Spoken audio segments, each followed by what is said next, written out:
Two of my most popular videos on my channel are about the B&M Surf Coaster, a mystery coaster type by B&M, and in those videos I came to the conclusion that I think it's B&M's take on a Vekoma and Intamin launch coaster.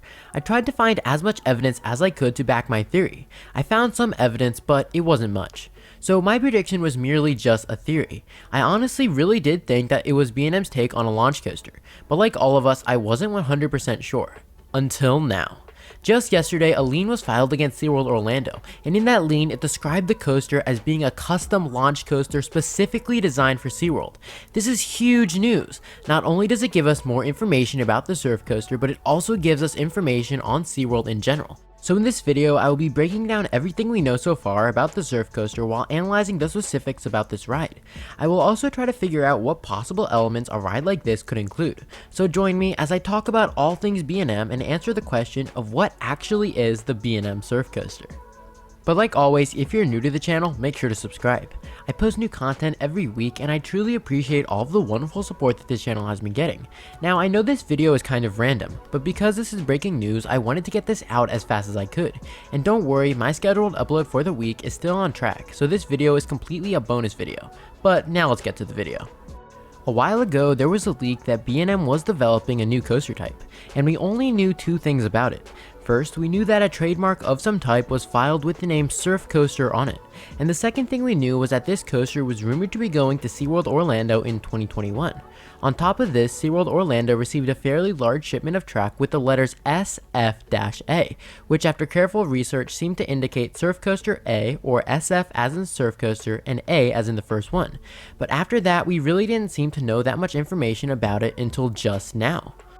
So on June 26, 2020, a lien was filed against SeaWorld Orlando, but this time it wasn't for Icebreaker and instead it was for the rumored B&M surf coaster, or in other words, Project Penguin. In that lien, it described the attraction as being a custom launch coaster. So this is big news. The only other coaster B&M designed with a launch is Thunderbird at Holiday World, but this coaster will most likely be very different. Like I said in my other videos about the B&M surf coaster, I believe that B&M saw how well the Vekoma and Intamin launch coasters were doing and they decided to make their own. And considering how reliable B&M is, I believe that parks will opt for a B&M when they get the choice. So I believe that B&M designed a model specifically with launches in mind. But what exactly would this mystery ride entail? We haven't seen B&M try anything like this before, so the details of this ride are all up in the air. The only other piece of evidence that we have is this image right here. This is a concept drawing for Ocean Park Hong Kong's new expansion. The thing that makes this weird is the fact that people can't tell what type of coaster this actually is. At first glance, it looks to be an Intamin or Vekoma launch coaster, but on a second look, it seems to be on B&M track. So when this picture first came out, a lot of enthusiasts, including me, jumped to the conclusion that this could possibly be the rumored B&M surf coaster. And now that we know this surf coaster is a custom launch coaster, it gives us more credit to this image. So if this image is indeed of the B&M surf coaster, what does this tell us? I think it tells us two very important things. First, it shows us that B&M is going to be using smaller two-across trains. This means that the coaster will be able to do tighter elements and smaller transitions. And the second thing that it tells us is that this ride is going to be packed with airtime. In the picture, the track seems to be going through two airtime hills back to back. This slightly mimics surfing in a way, but to me it seems very similar to skaters on a half pipe going side to side. And another thing I want to mention is that I think B&M will not only be making a launch coaster, but instead a multi-launch coaster. I definitely think that this will incorporate two launches, a regular launch in the beginning of the ride and then a rolling launch halfway through. I also think that this ride is going to have inversions, but the ride is not solely going to be focused on them. I think that it will much more be focused on the speed and different types of curves, especially low to the ground S-bends. As for the height of this ride, I think it will be about 150 feet tall, and the reason I say this is because SeaWorld Orlando just got Icebreaker, which is only 93 feet tall, and the surf coaster would have to be taller. Now the lien doesn't specify that it's B&M's take on a multi-launch, but I honestly couldn't see it being anything else. In my other surf coaster videos, I already told you why I don't think it's a stand-up coaster, water coaster, or anything else. But basically, the reason why I predicted a multi-launch is because it's the safest design for the company.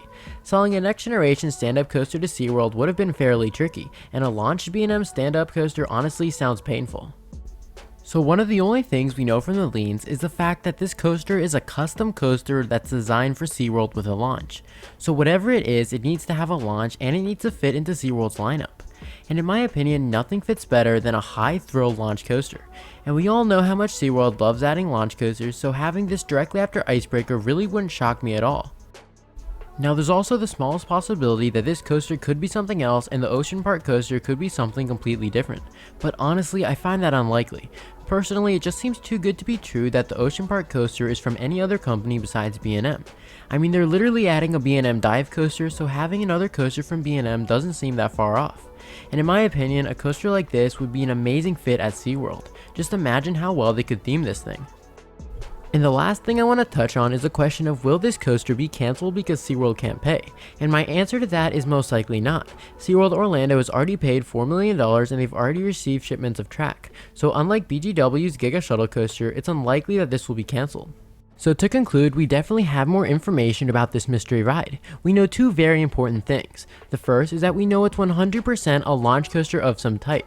And the second thing we know is that it's 100% going to SeaWorld. So like I said before, I think it's B&M's take on a multi-launch coaster, but who knows. We definitely eliminated a bunch of things and got one step closer to figuring it out once and for all.